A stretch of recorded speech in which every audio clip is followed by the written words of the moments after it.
Doctor चंचल शर्मा आशा आयुर्वेदा की director इस वक्त हमारे साथ मौजूद हैं क्योंकि अभी कोरोना काल चल रहा है और ज़िंदगी में हर कोई स्वस्थ रहना चाहता है, ज़िंदगी में हर कोई तंदुरुस्त रहना चाहता है। आखिर आयुर्वेद में क्या वो पॉसिबिलिटी है और जिस तरह से सबसे प्राचीनतम चिकित्सा प्रणाली आयुर्वेद को माना जाता है, तो आयुर्वेद कैसे आगे बढ़ रहा है और किस तरह आयुर्वेद बाकी के क्षेत्रों में प्रगति कर रहा है, वो भी हम डॉक्टर शर्मा से जानेंगे। सबसे पहले तो स्वागत आपका सुदर्शन न्यूज़ में। धन्यवाद।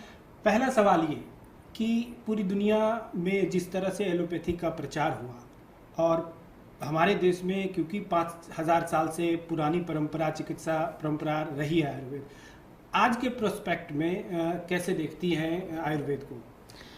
देखिए, आयुर्वेद जो है वो साइंस ऑफ लाइफ है और आयुर्वेद के अलावा कोई भी ऐसी पैथी नहीं है जो कि किसी को ये बताए कि हेल्दी इंसान को हेल्दी कैसे रहना है। अगर आप आयुर्वेद में बात करें तो आयुर्वेद में ऐसा बोला गया है, स्वस्थस्य स्वास्थ्य रक्षणम आतुरस्य विकार प्रशमनम च। तो ये आयुर्वेद ही ऐसी पैथी है जो ऐसी बात करता है कि सबसे पहले उनके लिए सोचा जाए जो एक्चुअली हेल्दी हैं। तो जो हेल्दी इंसान है वो लंबे समय तक हेल्दी कैसा रहे, उसको कोई दोष या कोई बीमारियां ना हो, उसके क्या उपाय हैं, वो सिर्फ और सिर्फ आयुर्वेद में बताए गए हैं। उसके बाद आयुर्वेद सेकंड लाइन में ऐसी बात करता है कि जो बीमार लोग हैं यानी जो रोगी हैं उनके रोग का चिकित्सा कैसे की जाए।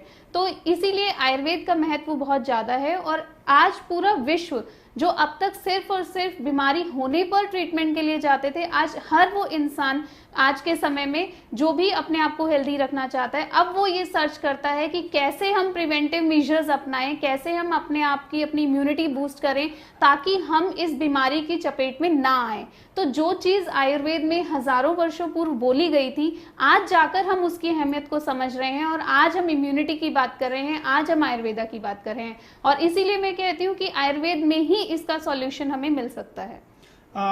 मैं पढ़ रहा था आशा आयुर्वेदा के बारे में, आप लोग 90% जो है वो निसंतान के इलाज का दावा कर रही हैं, उसका बेस क्या है?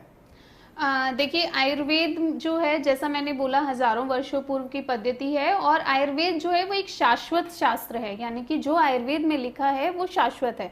तो आयुर्वेद में बहुत सारे डिजीजेस का वर्णन है और उसी में जो एक डिजीज है वो इनफर्टिलिटी यानी कि बंधत्व।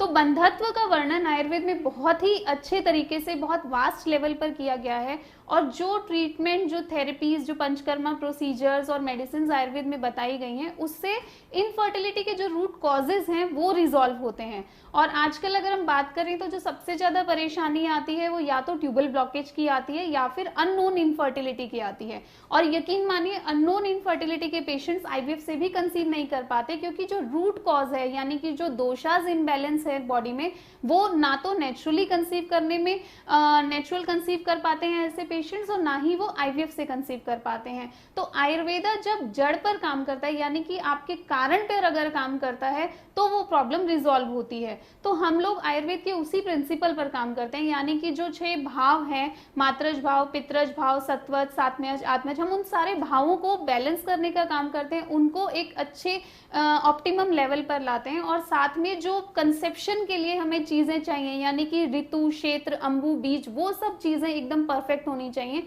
अगर ये सब चीजें ठीक हैं तो इनफर्टिलिटी जैसी समस्या नहीं आती है।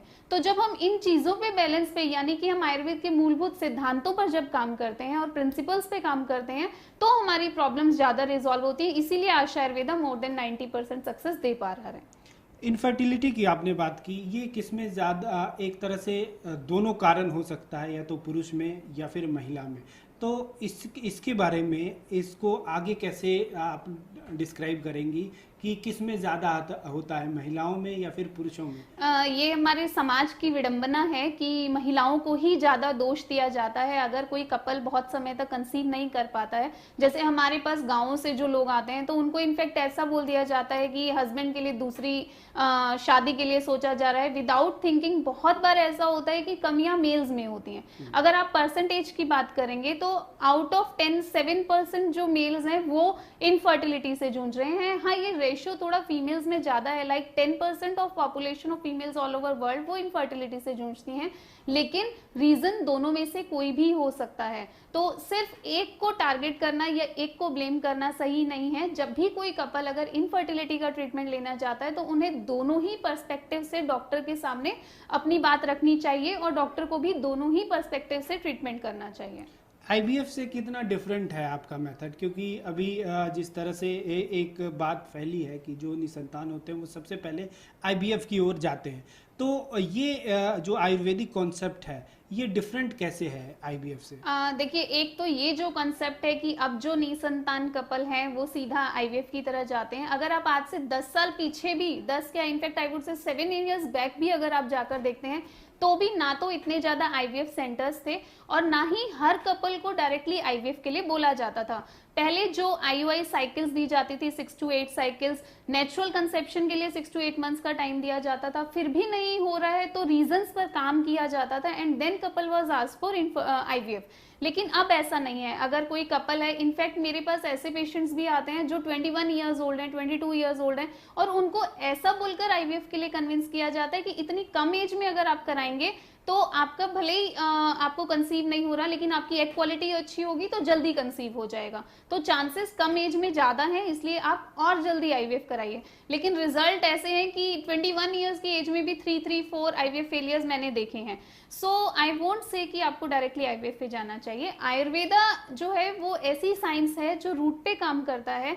कुछ जहां पर बोला गया है कि ये रोग असाध्य है वो असाध्य बताया गया है। जैसा मैंने बोला आयुर्वेदा शाश्वत है, तो जो उसमें लिखा है वो सत्य है और जहां पर उसमें लिखा है कि इसका ट्रीटमेंट पॉसिबल है तो वहां ट्रीटमेंट हमें मिलता भी है। अगर हम इनफर्टिलिटी के जो बहुत बड़े रीजंस हैं उसमें 60% का जो एरिया है that is because of tubal blockage. तो ट्यूबल ब्लॉकेज आयुर्वेदा में मोर देन 90% केसेस में रिजॉल्व होती है और वो हम 8 साल से कर रहे हैं। हमारे पेशेंट्स ना सिर्फ ट्यूब ब्लॉकेज के ट्यूब्स ओपन करवा रहे हैं बल्कि नेचुरली कंसीव भी कर रहे हैं। तो वो जो एक क्वेश्चन आता है कि ट्यूब्स ओपन होने के बाद भी ट्यूब फंक्शनल होंगी या नहीं होंगी, वो सब चीजें आपको आयुर्वेदा में रिजॉल्व होती मिलती हैं। उससे भी बड़ी बात करें तो हाइड्रोसाल्पिंग्स, जिसमें हमारे पास पेशेंट्स ऐसे भी आते हैं कि मैम हमें डेट दे दी गई है कि हमें ट्यूब्स निकलवानी है, ऐसा बोल दिया गया है कि ट्यूब्स गल गई हैं, ट्यूब्स में कचरा भर गया है, ट्यूब्स कभी ठीक नहीं हो सकती, ठीक हो भी जाए तो भी सक्सेसफुल नहीं होगा, फंक्शनल नहीं होगी।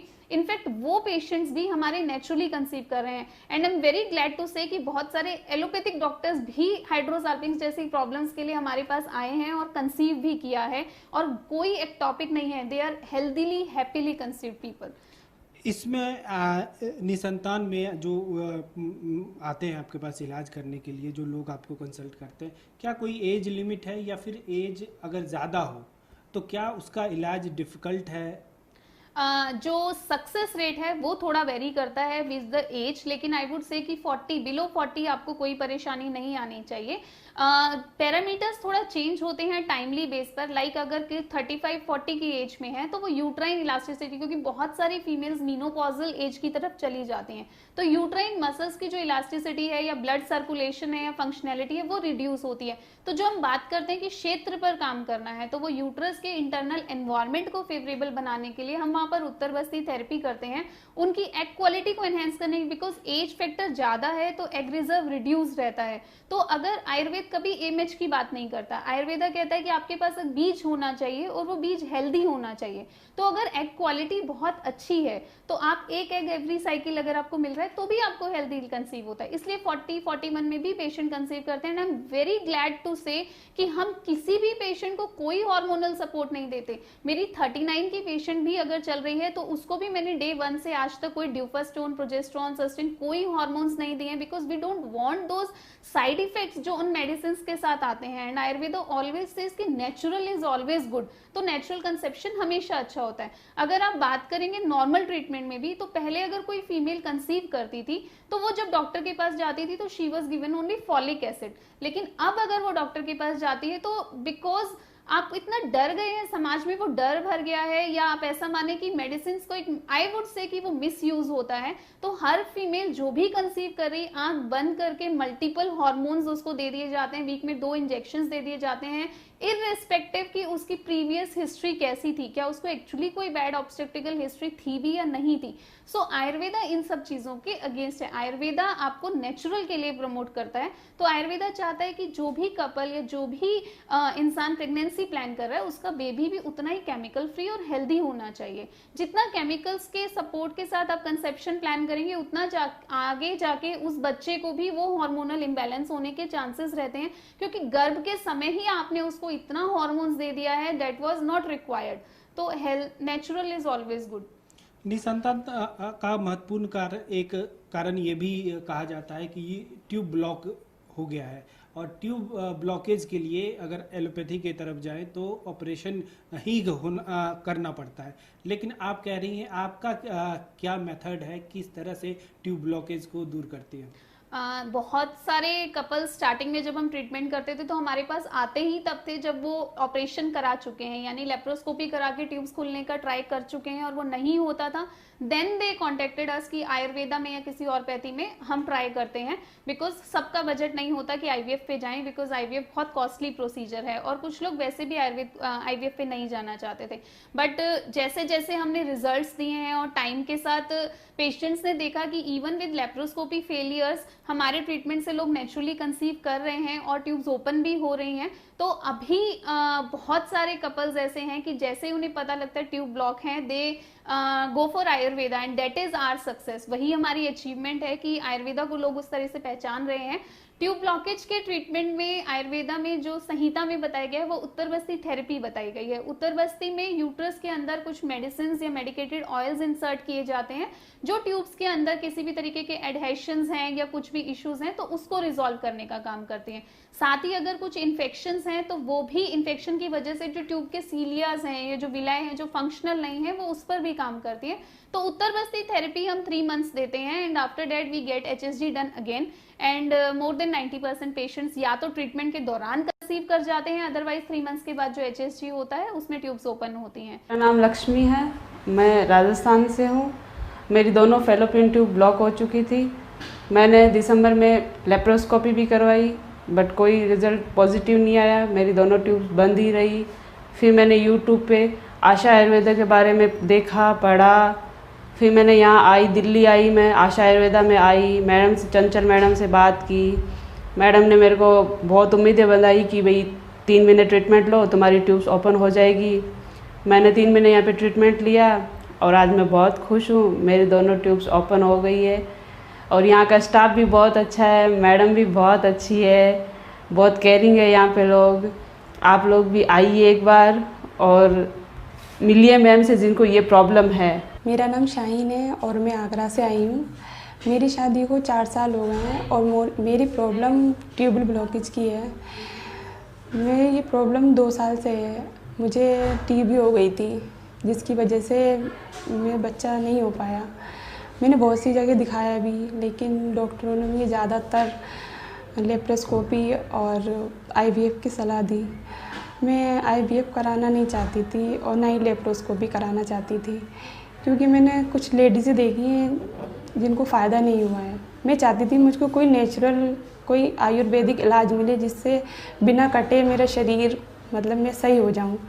तो ऐसे ही एक दफ़ा मैं आशा आयुर्वेदा ऐड मैंने देखा उस मोबाइल में यूट्यूब पर, तो मुझे लगा शायद मैं यहाँ सही हो सकती हूँ। फिर मैंने मैम के पास कॉल किया, मैम ने मुझसे बात की और मुझसे बोला कि आप यहाँ आ जाओ दिल्ली, बाकी बातें हम आपको यहाँ आकर बताएंगे। बस अपनी जो रिपोर्ट्स है और जो आपका एक्सरा है उसको आप व्हाट्सअप कर दो।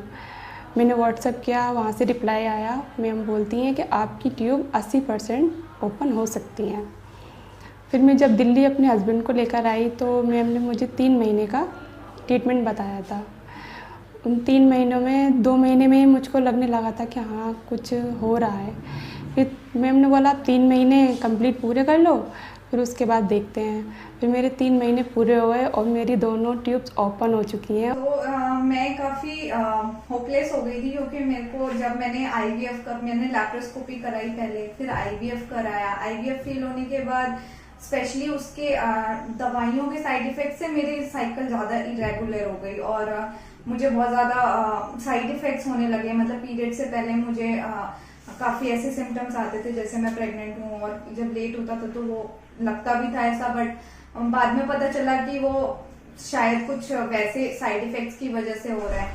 मेरी एक ट्यूब भी ब्लॉक थी, वो जो लैप्रोस्कोपी में नहीं ओपन हुई थी। मतलब डॉक्टर ने ट्राई किया था, मेरी राइट ट्यूब ब्लॉक थी, तो लैप्रोस्कोपी में भी ओपन नहीं हुई। तो मुझे मतलब हम लोग ने कहा कि हम ट्राई करते हैं, बट इतना ज्यादा कोई वो नहीं था, मतलब कि नहीं हो जाएगा, बिकॉज लैप्रोस्कोपी में जब नहीं हुआ था।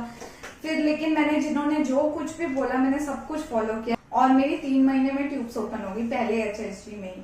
और मतलब उसके बाद मुझे जो ज्यादा फेथ हो गया, फिर मैंने कंसीव करने के लिए भी सब कुछ जो भी मैम ने बोला सब कुछ किया। मतलब 8-9 महीने हो गए मेरी एंडोमेट्रियोसिस को क्योर हुए, वापस नहीं आया। वो सबसे बड़ी चीज थी, क्योंकि एलोपैथी में जब मैंने ट्राई किया था तो लैप्रोस्कोपी के बाद खत्म हो गया था endometriosis, but it came again within 2-3 months.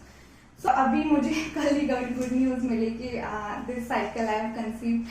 सो मैंने सोचा मैम को सबसे पहले बताऊंगी। तो one years of hard work has paid actually। दोस्तों, ये शुभ्रिका की अल्ट्रासाउंड की रिपोर्ट है जिसमें बेबी एकदम हेल्दी है और उसकी कार्डियक एक्टिविटी भी नॉर्मल है। धन्यवाद। 8 साल से आप ये आशा आयुर्वेदा की तरफ से कर रही हैं, कितना सक्सेस रेट है और कितने ऐसे दंपति हैं जो निसंतान थी पहले, अब वो उनके घर में बच्चे हैं और उन्होंने बच्चे को जन्म दिया है? आज के समय में मैं कह सकती हूँ कि हर हफ्ते एक बच्चा आशा आयुर्वेदा का पैदा हो रहा है, और ये बहुत खुशी होती है बोलते हुए, क्योंकि वो बच्चे आयुर्वेद से हैं। और उसमें बहुत सारे कपल्स ऐसे हैं जिनको ये तक बोल दिया गया था कि आप कभी माँ बन ही नहीं सकती, बिकॉज 3 फेल हो गए। आईवीएफ फेल होने के बाद तो आपके पास ऑप्शन नहीं है, उनको सरोगेसी के लिए बोल दिया जाता है। Even lots of couples among those also, वो भी नेचुरली कंसीव कर चुके हैं। तो बहुत खुशी होती है ऐसा बताते हुए, और आशा आयुर्वेदा इसी कार्य में आगे तक तत्पर है। आपके पास जो पेशेंट आते होंगे, जो दंपति आते होंगे, निश्चित रूप से उनका मानसिक, क्योंकि अगर किसी को पता चले कि वो उसके संतान पैदा करने में कुछ समस्या है, उसकी मानसिक स्थिति भी जो है बहुत अच्छी नहीं रहती होगी।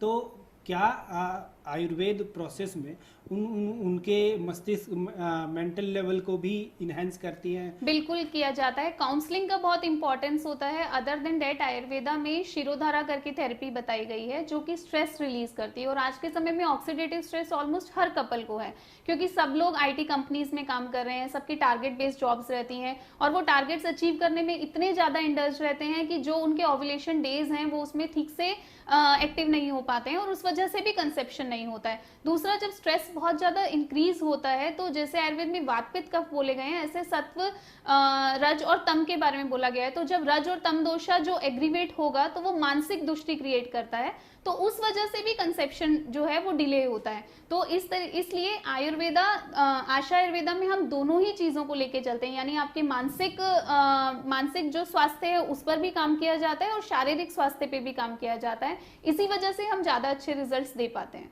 तो जिन्होंने संतान को जन्म दिया आशा आयुर्वेदा की मदद से, जब वो आपके पास आते हैं तो क्या कहते हैं वो?